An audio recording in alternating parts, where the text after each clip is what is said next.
I saw that party and I was like, I think we can make this bigger. And it also kind of was this thing that I was really yearning for like an actual dance floor that wasn't just all of us kind of like staring straight at a DJ and moving back and forth. And I was like, well, maybe I can help create this. And so what it turned into was this like bi-monthly apartment party in my apartment.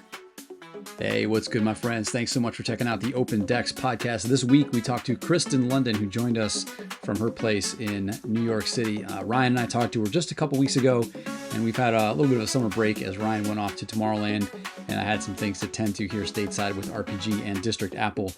Great conversation with Kristen, talked about her start as a DJ in New York, her collective Dancing in Socks, which you just heard a little bit about, and much, much more. Thanks again for stopping by. I hope you enjoy this conversation. So we're pretty happy with it, but yeah. So Ryan, Kristen, Ryan, there you go. Okay. Kristen will be on the event next weekend with myself, Chris Lewis, one of Joe's good friends and DJs he hangs out with in New York. I've never met him. Our good friend Sean Boulevard, the guy. Yeah. Legit, the guy. Yeah. I've heard a lot about him. Yeah, he's amazing. Joe and I, when I was up there, I did Open Decks at Eris a few weeks ago, really to just like check in with Joe, but also to see Key Bar before we went there. Have you played there before? Yeah, actually, like a month ago, I think. Okay. Yeah, I like it. And I'm playing a pretty similar set to what I played last time, so I feel a little comfy. Is it another speakeasy kind of thing? What is it? Like a speakeasy? I wouldn't say it's intimate? Speakeasy. No, I mean it's a like kind of a classic like rock and roll bar feel, like disco bar. Like it's a like a shotgun style, right? Like front to back, walk in, bar on the left, like tables and dance floor on the right, DJ booth in the back. Like pretty classic, like New York, Brooklyn, feel to it. But like I'm looking forward to playing there. But Joe and I checked it out when I was there a few weeks ago. I know he's there a lot, but it's one of the places that when I've looked at their lineups and their posts over the last several months, as I've gotten to know Brooklyn, I've looked at the DJs they've had, and I'm like, this place is committed to like house music, electronic music. Like, let's give it a shot. And we're lucky to get in there when we did, because I'm excited. So. Yeah, that's what I love. It's gonna be really fun. That's what I love about Brooklyn. Everything is a character. Every venue that I've seen there is just a character. It's well worn in. It's like, you can smell the that it's been broken into. It's just that rustic vintage thing about going into. Oh wait, I just lost you guys. Oh no. Well, Ryan, I just lost you guys. Oh, sorry. We got you back. Hi. Yeah, I'm back. There you go. I'm back. It's all good. All good. So Ryan can't join us this weekend because he'll be at flying out Tomorrowland. He's head out to week 2. Yeah. Yep. I'm in a state of just like I'm digesting the news slowly, but I will say this: when it comes to the rave community and electronic music community, we're gonna make this happen, and we're gonna make the best of it as a community. Yeah, I think the one thing that I'd say just about the electronic community in general is that you see that people, like when things happen, people find community through that and figure out a way to make it work in like a really special way. And that's probably, it looks like it's what's happening with Tomorrowland right now. I mean, the minute that it happened, like you saw like people from like Charlotte DeVitay and like multiple people, like big people from across the community reach out and support. And then on top of it, I just think from a grassroots level, like because there's just that community with the campsite, Dreamville, it's still going to be like a really special place. So have you been? Last year, my first one was last year, week 1. Cool. Yeah. Okay. Amazeballs. That's all I could say about it. Yeah. You always forget, like New York is so funny because it's such a big area And you always forget that everyone has a different experience with the electronic and dance community.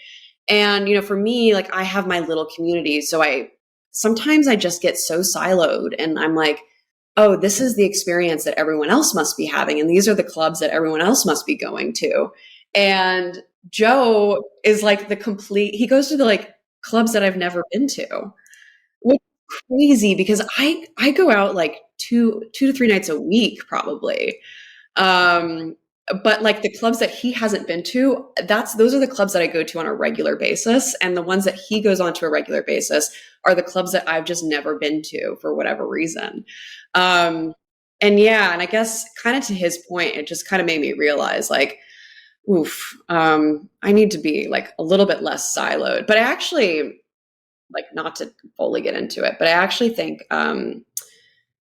DJing has really helped in that regard. It's kind of opened my mind to like different genres, different like different history of music, people's different experiences with music. And that's been like a really welcome silver lining that I think is actually the reason why I now keep DJing. Well, part of the reason why I now keep DJing, because it's made me develop this community within the dance world that I don't think I ever would have had because I never would have seeked it out. I would have just kind of kept going to the same things that I had always gone to. So yeah, it's part of the reason why I love doing this is it's like it kind of through open decks and just meeting people and meeting community, it just kind of forces you to learn about so many new different types of genres and different types of music and different ways people like experience club culture or music or what have you. So yeah, I don't know. I've loved it. For me, the eye-opening part of it too is that because we'll talk about where Ryan has kind of started his journey a long time ago. Like Ryan DJ'd a lot when, like, I don't know, probably the 90s, early 2000s, 98. Right? Yeah. And then it just went. Oh my God. Yeah. Fast forward to now, I'm like, how the hell did I land back to this world? Yeah. So Ryan's got that 3 decades, give or take, experience one way or another. My experience similar to yours. Like I kind of I'd been into the music, but kind of got into it and have been pleasantly surprised with like the number of like sub communities and like subgenres and like the different ways people kind of experience music. A lot like house music obviously is like primarily through dancing, but also like as you step away from the dance floor, there like you're still able to just kind of enjoy the backdrop. Like house music finds its way into like restaurants, finds its way to the street. It's so like it's similarly like how you're saying like wow, I'm surprised by the differences in the way people kind of consume and experience music, and for a lot of us newcomers. Right. I mean, we've then taken that to the DJ booth, to the decks, right? Yeah. So like, oh, this seems like fun. Let's do it. Right. And, I don't know. Like I love the fact that, here I am in my age, just like continuing to do this is just phenomenal. I mean, like I should be over it. Okay. I'm so sorry. What is your like? I need to know your background. Like, started DJing in the 90s, or did you start with vinyl, or did you start with CDJs, or what was the? Yeah, the scenester in me was that I so fortunately bumped into people who came from places where their parents decided like, yeah, we're gonna move to a cheaper spot in the Ozarks, and somehow we bring these people from like. Like for example, the only reason why I'm in this thing is because this dude from Florida, his mom, they were from Miami, and here he is with like Rabbit in the Moon, like vinyl records of like trance and break beats and all this stuff. Like I had never touched upon this world. I was just this rock and roll punk guy, and the initiation was, hey, all these videos that you watch and all the mainstream things of like seeing Prodigy and trance stuff that I was listening to off like soundtracks for movies, and then he just expanded that, and I just like from there I just never looked back. It just sort of. It's interesting that you say. I'm so sorry. It's interesting that you say that you felt like you loved Prodigy because I think I know Fatboy Slim, like, that basically the founder of Big Beat, or like that whole world, that whole UK world. I love Big Beat. Like, I love it. And so when you said Prodigy, I was like, great. But it was like amalgamation of like punk, rock and roll, and electronic music, Yeah. Yes. Yeah. Like, that whole community came from punk rock. And so it's interesting to say that, like, you kind of came to it from punk, because like a lot, like that whole UK scene, they were all punk. Like, Fatboy Slim was in punk band. So, sorry, I'm totally not saying this to you. I'm sure you know this, but like, and I see a lot of this as well in like the industrial techno community, or like just the techno community, where they come from punk. They're wearing the same stuff. They're like, cut off sleeves and, the black stuff all over. Yeah. Yeah. Yeah. Oh, hell yeah. Okay, we'll have to have a full conversation about Big Beat. Rabbit hole with this one, yeah. Yeah, Absolutely. I mean, no, we like I love, and one of the reasons we do this is like we'll hear so many different influences from rock to trance to anything in between, and like, it could be from the 90s, could be from like the 80s, classic house people we talk to, and then people who are have more kind of current cross-pollinating, influencing, like all that stuff coming together, right? I'm sure you'll find this, Kristen, when we're working together next weekend, right? Like Sean and Chris, I don't know Chris as well, but Joe's told me a little bit about his style, his music. Sean has that like 4 to the floor New York house music sound, right? Like I remember saying something in along the lines of like, I think he went to high school with Frankie Knuckles, basically. He's like got defective jackets on. I'm like, dude, this guy might have been classmates with Frankie Knuckles. Yeah. But you're putting a lot of like different like experience and talent and influences in that booth next Saturday night. So like drop all the names, all you want. Like it is, it's an open forum here. So, so how long have you been? Really how long have you been DJing? Oh, so sorry. No, it's okay. It's a little lag, but you're good. I can kind of give you guys like my full background on like how I came to this community. Yeah, please. I feel like it kind of gives perspective on like where I come from. Like kind of similar to you. Like I grew up on rock, but like actually more commercial rock, because I basically just like only listened to K-rock in Los Angeles. So, when like Death Magnetic, Metallica's album, came out in like the late 2000s, and like I was listening to a lot of like commercial rock and like California rock / ska, because that's like what was on the radio. And then I remember the first time that my friend came back from Europe. What's up? MXPX, have you heard MXPX before? By chance? No? Check that out. Gosh, ska. no. You said ska. I was like, yeah. Oh. Yeah. What is that? I can Google it right now. Hold on a second. No, keep going. We'll Sorry. come back to it. Keep going. Go ahead. Okay. Yeah. We'll talk about. No, you're fine.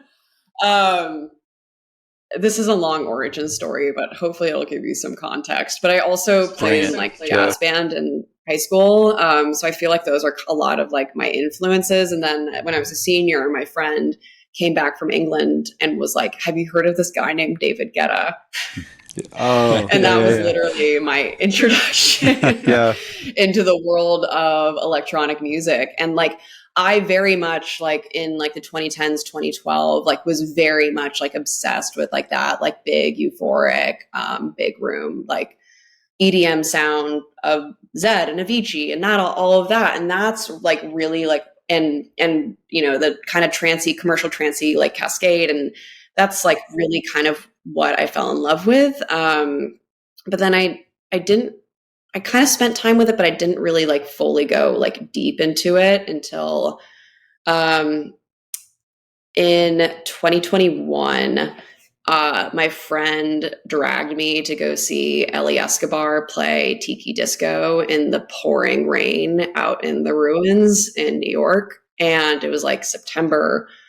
All of us were completely soaked to the point that you were like walking in like puddles in your shoes. But like having someone who just so fully understands like how to create a set for what the crowd needs in that moment from like an emotional perspective. And the rain almost like creates like this sound, like surround sound around you, and then the lights kind of flicker through the rain. And in that moment, I became like fully obsessed with everything related to like the club. And what it like meant and what it could do, like to create kind of like this euphoria in your brain from like a totally sober perspective, by the way. And I just, in that, like, and then that whole thing kind of started like a full like deep dive into like learning about the club scene in New York, learning about the history of the club scene in New York, learning about like New York club kids in like the 90s and 2000s and like what clubbing meant in the 90s, and like learning about like where house music came from and where it kind of grew up, and then how it kind of moved across the world and like all the different influences. And I'm still so fully learning because that was like 2021 and we're only 4 years into it and I have so much more to learn. But I'm like so obsessed with like what walking into a room full of like-minded people that have like this one kind of energy exchange with this other human being playing sets. There's just something so fascinating about it to me, and I became completely obsessed. But I never thought I would DJ, and then cut to like November and of last year, or I guess like September or October of last year, and I was just like, I kind of feel like there's this sound that I want and I'm not hearing, and I kind of want to be a part of that energy exchange, but on the other side. So that's where I'm at. I'm still very much a baby DJ. I haven't figured out the energy exchange because that's like the hardest part of DJing, is reading a room and understanding what to play and what the room needs. Yeah. That's like like that just takes so many reps, right? It does. And it does. That and will take years. Any failures? So, yes. Yeah. And it's like everything. I've had a lot of those failures. We've all been there. Like, and everything. Yeah, it'll take some time. I'll figure it all out. I'm still kind of figuring out like what I want to play and what I want to contribute to the scene and where I want to live in it. That was a really long story, guys. No, it's so great. Sorry. Like I mean, you sound like you care. Exactly. Yeah. No. It's like Ryan said it right. It sounds like you care, and you're pursuing it like as a passion, as a curiosity, however you want to say it, and not as a man, I'm going to throw a sick party, right? Like it's which is great. If we throw great parties, like that's awesome. But the music part of it, I think, transcends the individual party, whether it's an empty room or a room full of 100 people. And we've all, I think, kind of been in different places where we're playing a room that's packed and vibing. We're playing a room at 2:00 in the morning when we're the last people there, and everything in between is part of that process of not just like like figuring out what it is for you, but the rooms change, the dynamics change, the trends and tastes change, and so it's a never ending like experience and journey, I guess. You're just trying to like whenever you said that whole feeling of like that, you sort of want to chase after that feeling. You said all the elements came, and you discovered somewhat why it's so powerful. Then you also want to bless someone else to come see you and make them feel that same thing, right? That's what we're all sort of like. That feels like a certain goal to me, in a way. Yeah. I don't know if I want to use the word bless. That might be like going a little crazy. I'm not God. Yeah. But I just like, I mean, it's like that. That's what feels meaningful to me. Just like sort of like, that this dance floor is. You're here to you just gotta get them that euphoria somewhat. Yeah. And I think like first and foremost, I'm always going to be a dancer. Like that will always like live within me. Like dance, weirdly, while it wasn't like a meaningful part of my life when I was little, it somehow became like a very big part of my life over the years. And then, obviously ultimately culminated in that story. And then I just went down like a crazy rabbit hole. But like, it's like the one thing that like truly just seems to like make me happy. And I think, and I hope what I can provide on the other side is like that knowledge of like the dance floor and what the dance floor needs. It's just, you know, going to take continued time and some reps on like figuring like all of that out. But yeah, I think that's like hopefully what I bring to it. And quite honestly, I tend to gravitate towards the DJs that I see on the other side as well. Like there's a really incredible scene of like local DJs in New York who not only like I'll see them like at basement until like 8 a.m. and then they're at Nowadays right after like dancing that morning set at Nowadays. And that's kind of the DJ that I think I've like found like a lot of like connection with. Yeah, that's awesome. Do you find a lot of like, are there differences in styles and differences in the music and between like Manhattan and Brooklyn, or parts of Manhattan and Brooklyn, where neighborhood to neighborhood you notice there's a different like like just different predominance in terms of genre or style, right? Like there's definitely places where like, you know, this club is. No, I'm laughing because I don't know in Manhattan. Yeah. Well, it's funny because that's not just to be pretentious. No, because Key Bar was in Manhattan until just a few years ago, right? They just moved to Brooklyn not too long ago. Yeah. Yeah, you're totally right. They did just move. There are some like good spots in Manhattan. Like, sorry, I'm not trying to be pretentious about it. There are some really good spots in Manhattan. You know, I think Joe mentioned one of them, Outer Heaven, which I still have not been to. And there's like some incredible listening bars in Manhattan that bring in just beautiful, beautiful DJs. But like All Blues is a perfect example of that. And the owner is just like hyper obsessed with music. But for whatever reason, I think I've just gravitated more to the Brooklyn scene. So I know that the best. I'd say like the area right around Key Bar, which is like lovingly known as the Myrtle Strip, in the community tends to gravitate a little bit more towards like higher BPM techno. And I think it's just because you just have like a younger community that kind of lives in that area, where like you see like the like locations off of like the Jefferson stop on the L, as well, like anything kind of off the L kind of has like a broader diversity of music, but seems to have less like higher BPM techno and more like a broader diversity of music between like the 140 BPM techno and below to like basically classic house.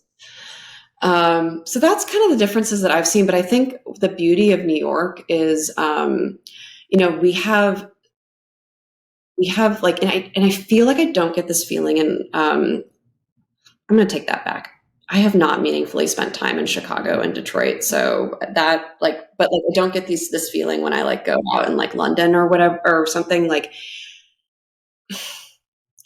it feels like when you go out in New York, there's just like this sense of like history, within the scene, especially like within like the classic house music scene. Like it's really, really, really special that, you know, we still get to see like Louis Vega, who was someone that was like, or Danny Tenaglia, who are people that were like so instrumental in creating what the scene is today. And I think like that history feels like it kind of seems to kind of seep itself within like that history, but also like so many people coming to the city kind of seeps itself in like the diversity of music that you see here.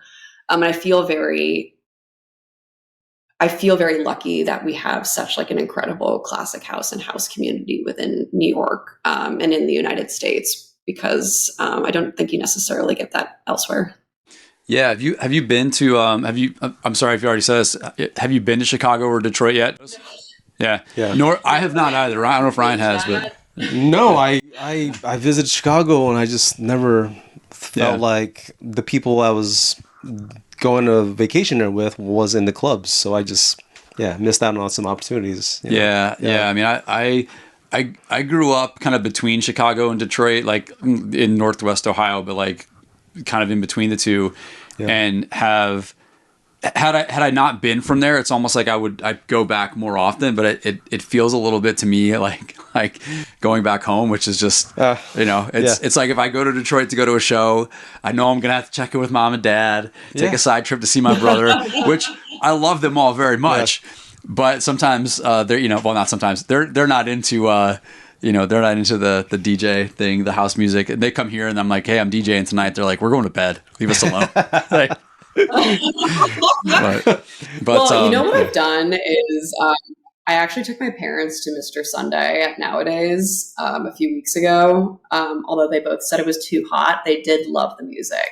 Nice. So the day party is the way to go. Yeah. Okay. Yeah, I'm working on them, but they'll be here in a couple months, I guess, or a month or two. But yeah, I just don't have. I would love to go back to Chicago. Love to go to Detroit. But it's hard. It's like sometimes from outside, it's hard to like jump in and get something that goes beyond like that surface level. Or like in Brooklyn, we have. I've had Joe. And I've been very lucky to find some spots in Brooklyn that I might not find if I'm just looking for them on my own, or find them more quickly at least. And if anyone in Chicago is watching, or you know anyone in Chicago, like hook us up, because I would love to check out. Drop it in on the comments. Would love to check out the the underground scene in Chicago, the local scene in Chicago, because that's where. It's not better or worse. It's just where I like to kind of, experience music in any given city, is in that more kind of local oriented scene. But oh man, I mean, I can touch upon this. I never seen dancers anywhere outside of the Midwest that threw down as good as people from Chicago threw down back in 98, 99. It's they cultured me. I was like, what the hell is this? What's going on? What's this? What are those steps, moves, and all that stuff? I was like, yeah. I mean, I guess like back like to the Chicago and Detroit thing. I will definitely be going to Movement next year. I think that's something that I originally didn't totally understand, because I was like, why would I fly to Detroit for all the same DJs that will eventually come to New York or are in New York anyways? And then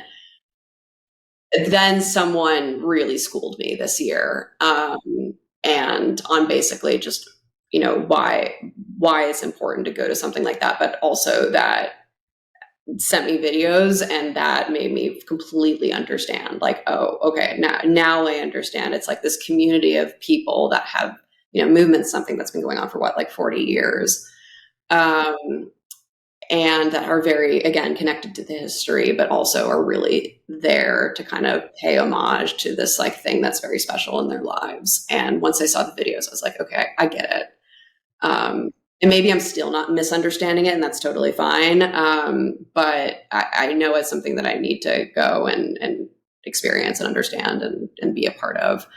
But yeah, and that's like kind of goes to the point of just like, I think when people talk like electronic music, they talk about like Chicago, Detroit, New York. And, I do think that there's like really special, like DC is like a perfect example. Like there's really special communities all over the country. And I just want to make sure we highlight that. It's not just a conversation about 3 cities in the US, because as you guys know very well, that's not the case at all. No, of course. I mean, when we set out on this podcast, like in the conversation series or whatever, like one of the things that I really want to do is to explore, those cities you named, but also like, I know I follow some collectives in like Columbus, Ohio, Indianapolis, Kansas City, even like Las Vegas, or, just cities throughout the country where, Denver, et cetera. Like there are, growing local scenes. There are venues that, not in every one that attract like the, the main stage festival DJs, but they're attracting better and better talent, every year. And a big part of it is because the local like grassroots growth of their house music and electronic music communities. Yeah. And so I really want to tap into that, not just for, DC and New York, obviously, but beyond that. And we're just getting started. So yeah, like I totally hear you. Like I can imagine in every one of those cities, right? There's a club or a venue or a bar or somebody who's curious and bold enough to say like, let's do some house music. Let's see what happens, right?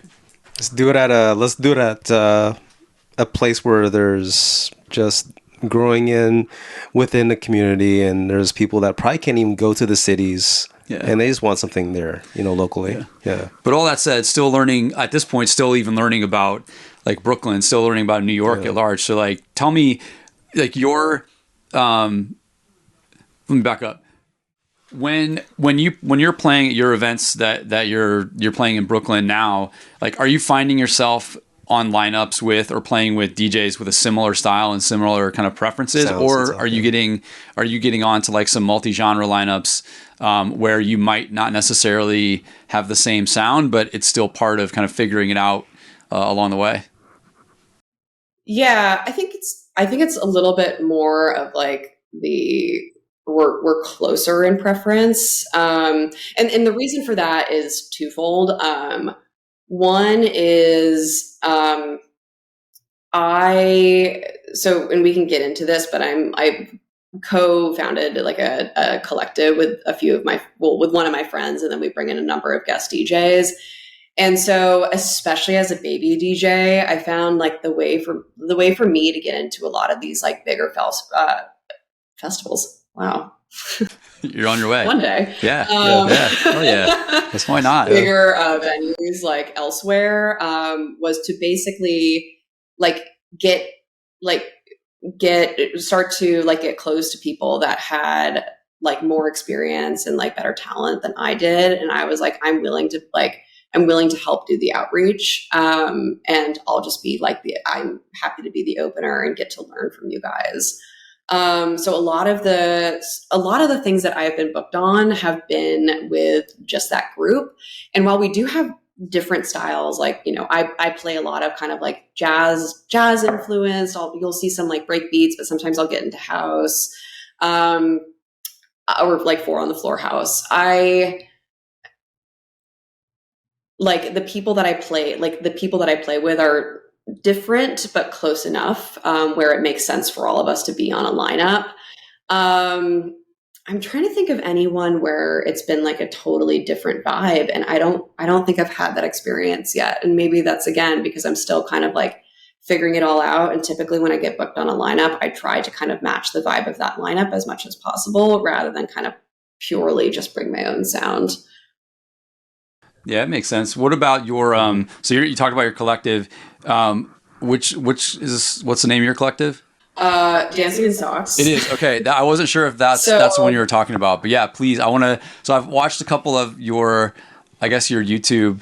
Y'all look like you're having the time of your lives. I love it. It's so funny because so the background on Dancing in Socks is, it really just started as like my friend, basically the founder, but I call myself the co-founder, but he's really the founder. My friend Bensa, in 2022 wanted to like, start, and sorry, my mom is in the back. She's visiting me, so you hear that like there's another human back here. It's not like a ghost. By the way, she's famous. I saw her on your story a few minutes before we started. So yeah, she's welcome to join us anytime. But maybe she'll join in the end of this. Yeah, yeah. I mean, she's a big part of why I love dancing. But. So Dancing in Stocks basically started as like a way for my friend to throw apartment parties. So it forced him to learn how to DJ to a group of like in a safe space with a group of friends. And I think that's like a really incredible way to learn how to DJ, because it's like kind of scary the first time you do it, like amongst like a group. And even though it's a group of friends, it's still a little bit scary, but it kind of forces you to kind of get the hang of things before you even go to like an open decks.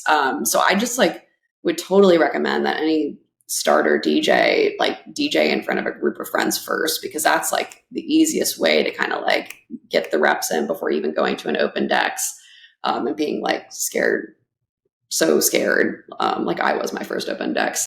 But anyways, so Dancing in Socks. So I saw that party and I was like, I think we can make this bigger. And it also kind of was this thing that I was really yearning for like an actual dance floor that wasn't just all of us kind of like staring straight at a DJ and moving back and forth.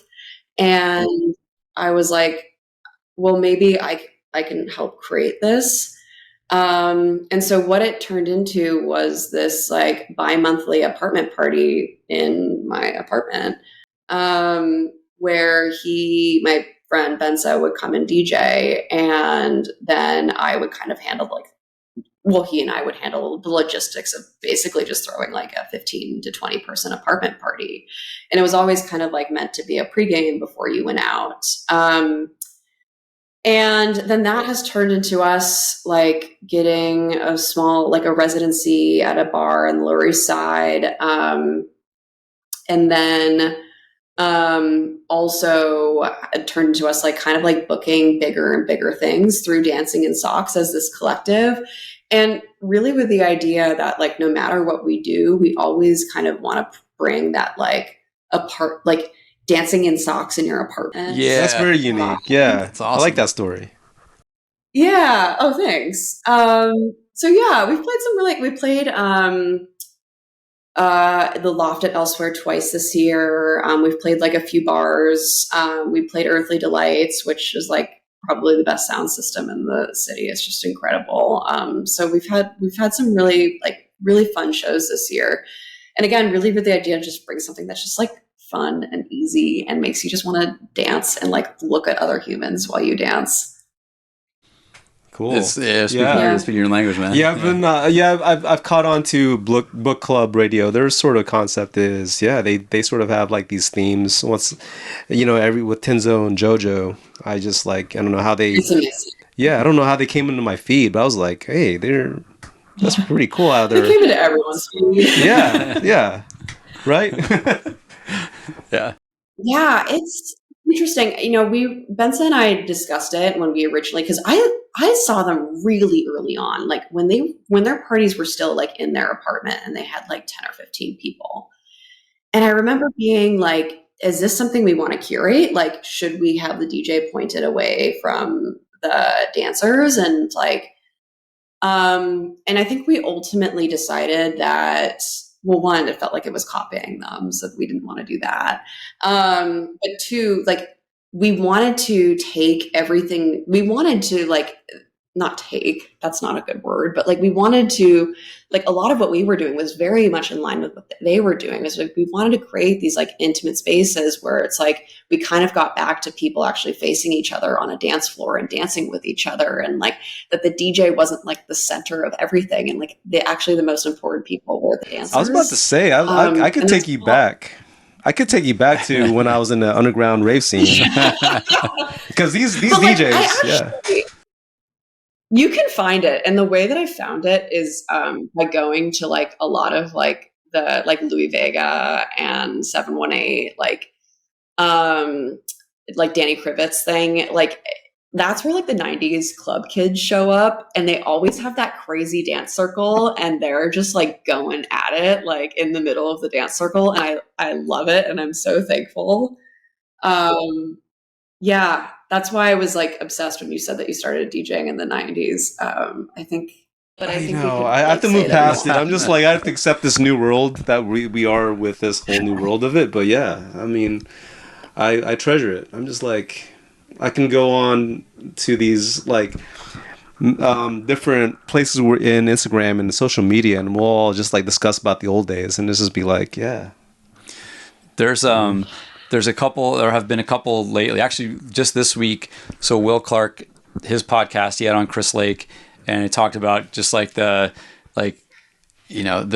influences for younger crowds, or influences for crowds that don't have the 90s and 2000s on their dance card, right? Like, right. And he also did one with Nick Fanciulli a few months ago, yes. Maybe talked about the same thing, where it's like, it's this realization that like, hey man, it's not coming back, but like the bits and pieces of it that we pick up along the way, you can still see those influences out there on the dance floor in the DJ booth.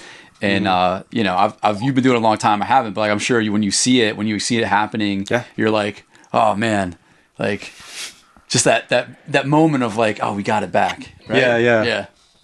It's my old knees. I'm just like, I remember doing those before. Yeah. I can't even.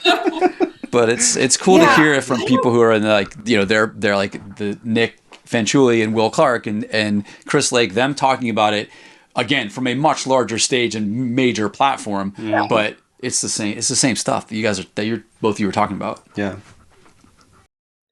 Yeah. I really hate it when people are like, oh, dance music is dead, because it certainly is not. And I actually think it's in a really beautiful and an exciting space right now. And, again, I think it's actually kind of unhealthy to have that kind of level of nostalgia. And I think that's kind of what you're getting at. Yeah, I do worry that because we've been so programmed to stare at the DJ, I think, and I kind of deal with this sometimes, there's almost this like social anxiety around like dancing with other people and like looking other people in the eye. And I think a lot of that probably has to do with like phone usage as well and growing up on that. Again, all anecdotal. I don't know. This is just totally like a shot in the dark. But like, I do worry, because I feel like when I was in high school, we all used to dance with each other. And I don't see that anymore, at least on the electronic dance floor. I mean, so I don't know. I want to see it. I see that people dance with each other, and I personally seek that out in like specific areas of dance within New York. But I do think like it feels like people kind of struggle to like connect with one another, especially when it's someone that they don't know. Yeah, I mean, from a distance, the same. Like it's almost like I go to Flash, like say I was just getting into it. Yeah. Like I just feel it. You just have to do it because you feel it. Then all of a sudden it's like it's sort of like it catches people off guard surrounding you with like not that same energy. I'm like, guys, we're here to make this DJ feel good, and he's not going to feel good with this, in front of or gazillions of people. I think Kristen, one of the things I'm hearing you say is like it's we go to these like events and there are people dancing and then a lot of times you'll find people are dancing within their social circle, which is fantastic, right? Yes. But where is that, like, you bring your 10 friends to an event and you all disperse and go have a great time as opposed to like, hey, we're all going to have our own little space and dance together over here. Whereas like that organic, like, hey, you can show up by yourself, you can show up with your friends, and we're all going to dance and we're going to make eye contact or whatever it is. Yeah. That is incredibly, incredibly rare. Like, I don't know if I've seen that at all in the last 5 years, honestly. Yeah, and I feel like when I see the 90s club kids out, they're very comfortable dancing with one another, and I know that they didn't know each other before they got there. So yeah, I don't know if it's a generational thing. It might be, but that's my concern is like, even if we pull the phones off the dance floor, which I'm really like, I love that. It's almost like we've been conditioned to just like stare at the DJ still, and not at each other, even with the phone off the dance floor. Which to me says that there's an opportunity to find the right differentiator or whatever that right creative element is. And I know we're all like, a lot of us are trying to figure that out, and sometimes we get it right for an event and sometimes it's like a one-off and it, but we're all kind of after that same kind of differentiation that says like, okay, how do we break from whatever we're in now into something that's truly new and different? I think a lot of people would say, well, yeah, once we lost the underground scene, right? Like the warehouse raves, the massive underground scene, that went away.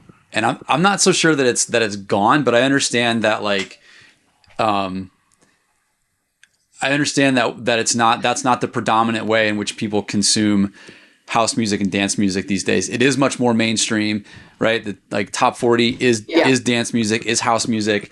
And so maybe we're just kind of in, this pendulum or this ebb and flow or whatever it is. But in the meantime, I think it's pretty cool to go after some different and creative shit, to have some fun. Yeah. I'm so with you.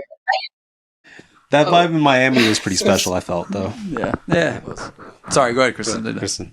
Yeah, I think I'm curious to see, because like there was kind of like especially with like the decline in the club scene in like the late 2000s, early 2010s in New York. There was a really kind of big boom in like the DIY scene. And I wonder if now that we're seeing kind of this, like, I don't want to call it decline, but I do want to say like, there's this sense that without alcohol sales, like people are kind of not valuing music in the same way because they forget that they were basically paying for their music through alcohol. That, that's ultimately just going to have like a hit on just like the typical club. I'm not saying anything new. It's kind of something that just has been continued to talked about since COVID. But I wonder if that, along with the economy, is going to potentially see like a increase in like the underground and DIY scene, and potentially create some opportunities for creativity. I don't know. I'm curious to see if you guys have like thought about that or had a conversation about that. Yeah, I think it makes. I mean, we talk about it often, right? And we've had other people on the economics of the situation. Yeah. But yeah, it's like constantly on our minds. But at the same time, we're kind of meeting the promoters, meeting the like our friends and whatever. Like, I don't know if we have like fans, but like we're just meeting people where they are. Like, we'll just play. Like, we just want to play, right? Like, and we were down here before we jumped on like on my decks, just playing, and then like we'll probably go back to it when we're done. Yeah.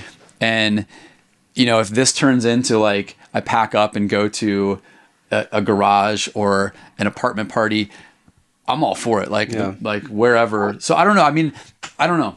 That's only part of the. We'll go to a barn, a farm somewhere. Let's do that. Yeah. We're both in the Midwest. We should do that, right? We have to, man. Yeah. Yeah, that sounds great. I'm down for that. Yeah. I'll join you guys. But you're right. I mean, in terms of the economics, like there's the alcohol sales preferences are changing, like no doubt about it. So does that create a shift in consumer, or not to get into like business school, but like is that creating sorry mom, I didn't mean to dropping F-bombs. But like, yeah, I mean, as people's preferences change, music's not going anywhere. It's going to fill a space somewhere, whether it's a bar or a warehouse or a garage or farmland. Music is going to find its place. And I think that wherever we are in this point in time is just a tick mark on the measuring tape of time, or whatever, however you want to say it, right? Like we're going to find a new place to play, whether people are boozing or not. And if that creates an economic strain, sure, but the music's not going anywhere. We're still going to play. Yeah, we need to. Yeah, I mean, big talent, all the high end things with like big clubs relying on table service, I guess. Yeah. And, all that sort of economic standpoint of like that's how we can afford the headliners, the big names. And yeah, I don't know. I feel like table service. Well, maybe I like these. That's the. I don't have a lot of experience with clubs with table service, especially since like that's not really like a New York thing anyway. Well, it's not generally like a New York thing within our dance scene. So I don't know where that all stands. I do know like it's kind of like the smaller, medium to large size club that doesn't have table service, that has like is still trying to figure things out. Declining out. It can still survive on $60, $50 tickets or early birds and all that. Yeah. It doesn't help that like, there are some of the festivals, like, again, I mean, it's like fresh in our minds, but like, Tomorrowland has gotten massive, right? It just operates on a massive scale. It's hard to operate on that massive scale because you're continuously after like growth and more and bigger and better and more creative. And it look at like what Izu last year, right? In New York, like, I mean, it's easy to like pick on Fire Festival, but I don't want to put them in the same category. But like, it is hard to pull that off. So those that do, like whether it's EDC or others, like it's hard to pull that off. Like economics aside, all those things make it incredibly difficult. So I don't know where I was going with that. I mean, it hasn't been a good year for festivals, apparently. I'll take music wherever we can get it. So. Yeah, I get where you're going with it. Yeah, I think I'm in agreement with you. I will take music wherever I can get it. But yeah, as someone that loves the club, I'm very passionate about keeping them alive. Yeah, I agree. I I want to be able to consume music with friends and like I drink. I drink. It's is what it is. You're allowed to like alcohol. I am. Yeah. I earned that a long time ago. Yeah, I think you're on like the second child. What's that? You earned that on like the second child. Oh God, before the first. Let's be honest. We're spiraling here. Just sit here and talk about my booze stories. What's with yourself or your collective? What else you got going on this summer, or anything exciting later in the year? So we've got our residency at Francis Kite Club, which is basically like a really special bar that's like a very community focused bar in the Lower East Side. That's just so aligned with our general ethos as a collective. And so we have that tomorrow. And then we're partnering with someone that is a part of a community garden in Bed-Stuy, she's one of our friends, but she's bringing us in under the Dancing in Socks moniker to throw a community-oriented event in Bed-Stuy via the community garden next Saturday. And that's something I'm really excited for, largely because, again, it kind of goes through the whole ethos of just building something that's like meant to be very community-focused, et cetera. And then from there, I was really kind of pushing bookings. And in July, I kind of decided that I wanted to take a little bit of a step back and do like as many open decks as possible. Kind of with the idea, one, to just, I don't want to say build an audience, but just like network as much as possible. But two, I was feeling a little bit like I was going into bookings and I was feeling, I don't want to say not like confident, because I like my taste in music. Like I like what I bring. But maybe just a little bit more confident with the sound that I'm bringing, and like, again, kind of that energy transfer. And I just, I want to spend a little bit more time on that before I'm like reaching out to have people pay me to do it. And we are really lucky that we have a really incredible open deck scene in New York. So yeah, there's a bunch out there. Are you able to? Do you have a spot like at home in your apartment where you're able to spin every day? Yeah, my spot is where I'm sitting right now, and it's just a little flex floor. Nice. Well, not to be outdone. Like, my music is here. Literally, like a half step, I'll turn my chair around. My office is on the other side of this camera. So like, we're all doing this like in small spaces. I get it, but yeah. I don't know. It's kind of hard for me though, because again, I think it kind of goes back to the energy transfer. Like, when I started, like the one thing that I did a lot of was film myself and do a lot of content. I think you guys can kind of see that on my Instagram. Like, for someone that's like on the newer side, I do put out a lot of content, and a lot of it is, quite honestly, is just kind of authentic to me, because like I don't really watch traditional television. I only watch like YouTube and UGC content. But also, it kind of was this way for me to kind of like practice and put something out into the world, rather than it feeling like it was just going into this void. And I've found that like when I practice by myself, it's so hard, because again, like I don't have like the energy bounce back.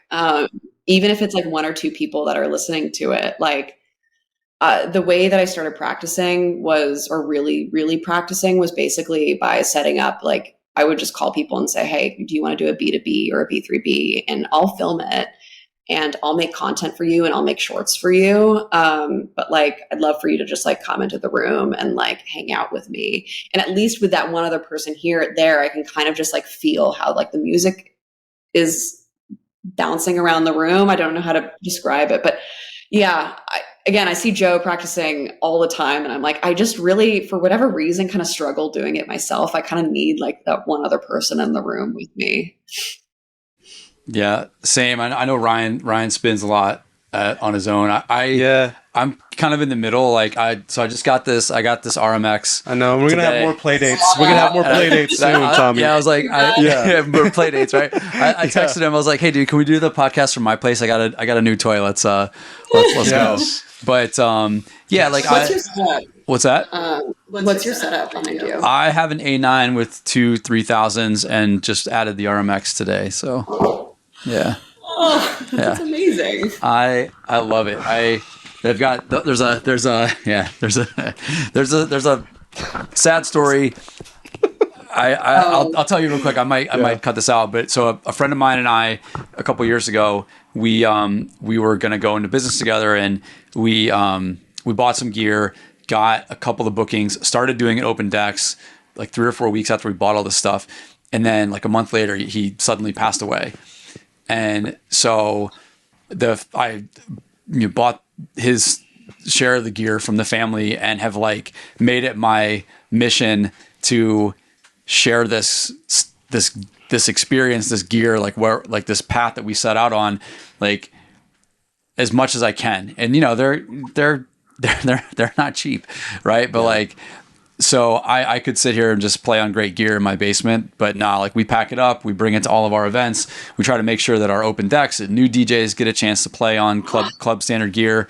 On A9? Yeah, always, yeah. Oh, and we're always like easily there to help them out with. So incredible for you guys to do. Always, it's one thing at a time, but like there's a special story behind all of the gear, and he's the reason for our collective name RPG is also another long story which I won't get into, but yes. So I'm lucky to have this. I do not have the money to just go out and buy this gear. Yeah. Like I have too many mouths to feed, right? Yeah. And too many other hobbies and bad habits, but just like teach the children and then take what 5% of he's got Ferraris and Lamborghinis back here, basically. My tiny little gingerbread house, but but I like playing on this. I like playing with club standard gear. I have a controller that I bounce around to some bar gigs with still, but I have it, so like why not use it? It doesn't do any good sitting in cases and waiting for a rental to come through. I enjoy playing on it, so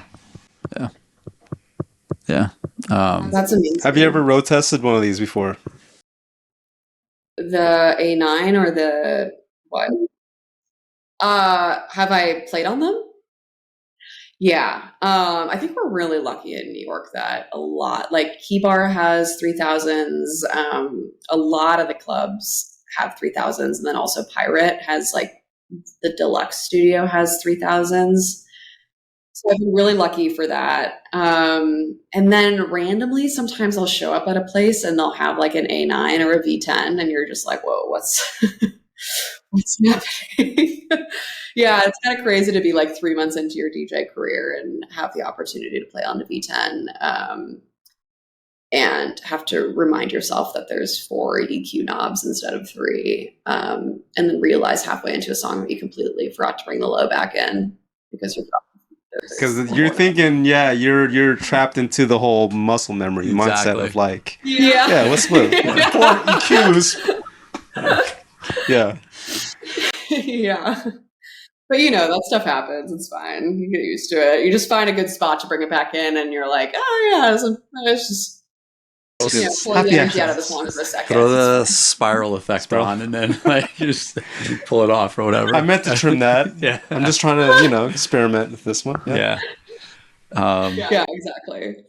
Yeah, it's interesting to see people use the V10 for the first time because everyone has the muscle memory related to the high pass, low pass filter, and it's always so hard to like reprogram your brain.